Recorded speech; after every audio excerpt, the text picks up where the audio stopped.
अमल करना नहीं है। खुदा के कलाम की पैरवी करना, ताबेदारी करना, फरमाबरदारी करना। और ये भी कैसे आएगा? जब हम दुआ करेंगे। दुआ से ये सारे काम जो वो हल होंगे।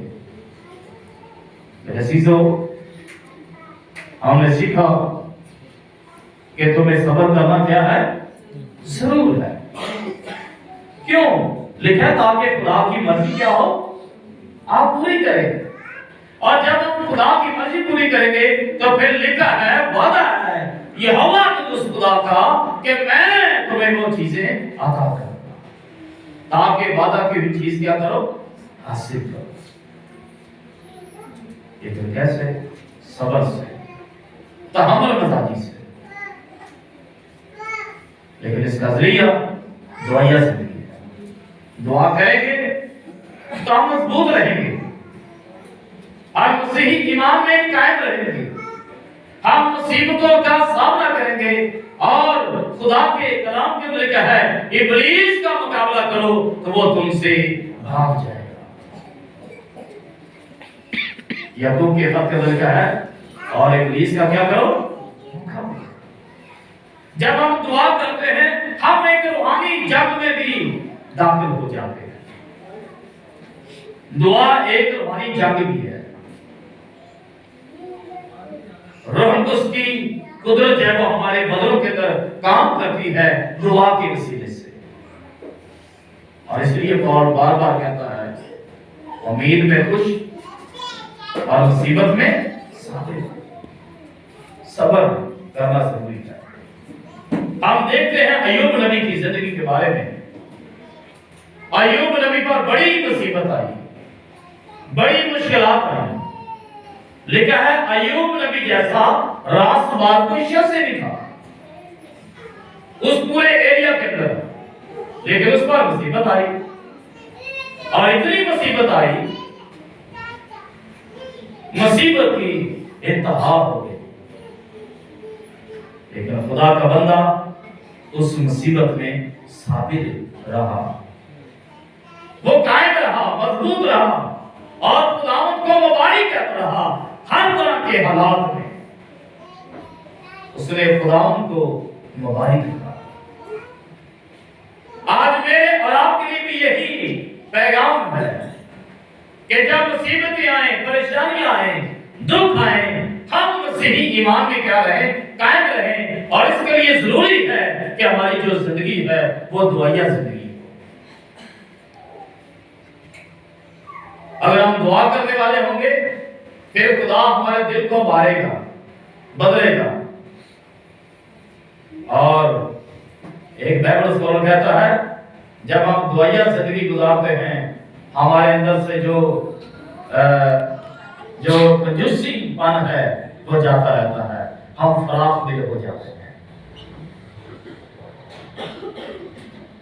हर लिहाज से फिर हम तो ज्यादा से ज्यादा खुदा को वक्त भी देंगे। जो थोड़ा सा वक्त देते हैं फिर हम ज्यादा वक्त गुजारेंगे खुदा के साथ, और ज्यादा वक्त गुजारेंगे खुदा की ज्यादा से ज्यादा कुर्बत को, नजदीकी को क्या करेंगे, हासिल करेंगे। फिर आप के जो मुखालिफिन हैं, आप दुआ के सिला से उनका मुकाबला कर सकेंगे और आप कायम रह सकेंगे। बहुत सारे खानदानों को जब हम देखते हैं, खानदानों की तरफ से जब उनको अज़ियत दी जाती है, परेशान किया जाता है, वो परेशान से हो जाते हैं, गमगीन हो जाते हैं। खुदा का पाक कलाम उनके लिए कहता है, मुसीबत में साबिर और उम्मीद में खुश रहो। ये जरूरी है, ये लाजिम है, क्योंकि खुदा ये चाहता है कि उसके लोग उसकी गुर्बत में, रफाकत में रहें। मेरे अज़ीज़ों, दुआ करने के लिए हमें क्या करना चाहिए? एक टाइम जो है वो मुकर्रर करना चाहिए। अपने घर में या किसी कमरा में दुआ करना, खुदावंद के कदमों में रहना है। हालेलुया। दुआ करना किसके कदमों में रहना है? खुदा के कदमों में रहना है। सबसे अच्छा वक्त ये है। मिसाल के तौर पर हम देखते हैं 7 दिन है और 7वां दिन किसका है? खुदा का है। और 6 दिन किसके हैं? हमारे हैं। और हमें चाहिए कि जो 7वां दिन है वो हम दें। और जब हम दुआ करने वाले बन जाएंगे फिर हम खुदा का जो वक्त है, खुदा का जो टाइम है, खुदा का जो दिन है, वो हम उसको अहमियत देंगे, इज्जत देंगे, ऑनर देंगे, रेस्पेक्ट देंगे। और कैसे होगा? दुआया जिंदगी के वसीले से। ऐसी हम दुआ करने वाले ईमानदार, दुआ करना, खुदावंद से लिपटे रहना। दुआ करने का मतलब है खुदावंद की हजूरी से लुत्फ अंदोज होना। और दुआ करने का मतलब है पाक तेरी जगह यीशु मसीह के कदमों में रहना है। दुआ करना यानी जब हम दुआ करते हैं हम मसीही ईमान में मजबूत तरीन हो जाते हैं। हालेलुया। मेरे अजीजों, हम दुआ के वसीला से कामयाबी फतह हासिल करते हैं। और जब हम दुआ करते हैं हम यीशु मसीह की तरफ देखते रहते हैं। हालेलुया। दुआ करना, खुदावंद की हजूरी में किसको देखना? यीशु मसीह की तरफ से। और इसीलिए खुदा के कलाम के अंदर लिखा है, इब्रानी के खत में लिखा है, ईमान के बानियात अमल करने वाले यीशु मसीह को तकते रहो। क्योंकि हमारी कमर कहां से है? आसमानों के खुदा से है, जहां पर मेरा और आपका आका मनज्जिद वालम यीशु मसीह तख्त नशीं है और खुदा की दाहिनी तरफ बैठा हुआ है, जहां से वो हमारे लिए शफाअत करता है। मेरे अजीजों, इसलिए हमें दुआ करते रहना है। केयरफुल दुआ हो। जब हम दुआ करने के लिए बैठे तो खुदा को बोलने दें। जब हम दुआ करें तो हम खुदा को भी मौका दें। खुदा को कैसे मौका देंगे? जब हम 2, 3 मिनट, 5 मिनट खामोशी के साथ बैठे रहेंगे। हम बोलेंगे नहीं, पहले हम दुआ करेंगे तो हम कहेंगे खुदा मेरे साथ बोल। ऐसे दुआ करें और आप खामोशी के साथ बैठे रहें, खुदा की आवाज का इंतजार करें। ज़बूर 5 के अंदर लिखा है, ऐ खुदावंद मैं सुबह सवेरे तेरे हुजूर क्या करूंगा? दुआ करूंगा। और दुआ करके तेरा क्या करूंगा? इंतजार करूंगा। बाद हम जब दुआ करते हैं तो हम खुद बोलते रहते हैं लेकिन खुदा को बोलने का मौका नहीं देते। दुआ में हमें चाहिए कि हमारा खुदा भी बोले, वो भी अपने लोगों के साथ कलाम करना चाहता है।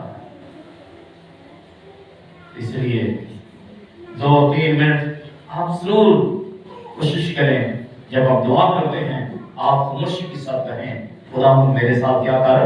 कलाम कर, मेरे साथ बोल, खुदा कलाम करेगा। मेरे अजीजों, खुदा को बोलने दें, साफ सुथरे होकर दुआ करें, उसको ऑनर दें, उसकी ताजीम करें, उसकी क्या करें? इज्जत करें। रूहानी जो मसीही जिंदगी है, जो दुआया जिंदगी है, और उसका एक और पहलू है और वो ये है कि जब रूहानी जो ईमानदार हैं वो पहले रूहानी चीजों के लिए दुआ करते हैं। किन चीजों के लिए? रूहानी चीजों के लिए। आज जब हम दुआ करते हैं हम जिस्मानी चीजों के लिए पहले दुआ करते हैं और रूहानी चीजों के लिए दुआ करते हैं, इसलिए फिर वो हमें मिलती नहीं। और इसलिए मसीह के दिन के अंदर क्या है, पहले तुम उसकी राजबाजी और बादशाह की क्या करो? तलाश करो, तो फिर ये दुनिया की चीजें भी तुमको मिल जाएंगी। आज बहुत सारे ईमानदार क्यों परेशान, दुखी, लाचार या गुर्बत के अंदर हैं, मुसीबतों के अंदर हैं, परेशानी के अंदर हैं, यानी वो क्या करते हैं? वो जिस्मानी चीजों के लिए ज्यादा दुआ करते हैं। इसलिए जिनको के खातिर लिखा है, मांगते तो हो लेकिन पाते नहीं इसलिए कि तुम बुरी नीयत से मांगते हो। हमें जब दुआ मांगना है तो कौन सी चीजों के लिए मांगना है? रूहानी चीजों के लिए दुआ मांगे, रूहानी कामों के लिए। पहली बात, रूहानी बातों के लिए, रूहानी समझ के लिए दुआ मांगे, रूहानी कामयाबी के लिए दुआ मांगे, रूहानी आंखें खुलती जाएं, इसके लिए दुआ मांगे। मैं मसीह को और जानना चाहता हूँ, इसके लिए दुआ मांगे। खुदावंद मैं तुझे, तेरे प्यारे बेटे यीशु मसीह को और ज्यादा जानना चाहता हूँ। रूहानी तौर से जोरावर और मजबूत होते जाएं। अब्दियत में बढ़ने के लिए हम दुआ मांगे, अपने घरानों की रूहानी तरक्की के लिए दुआ मांगे। मेरे अजीजों, जब हम ऐसा करेंगे तो फिर खुदा हम क्या करेगा? वो हमारी जो जिस्मानी जरूरियात हैं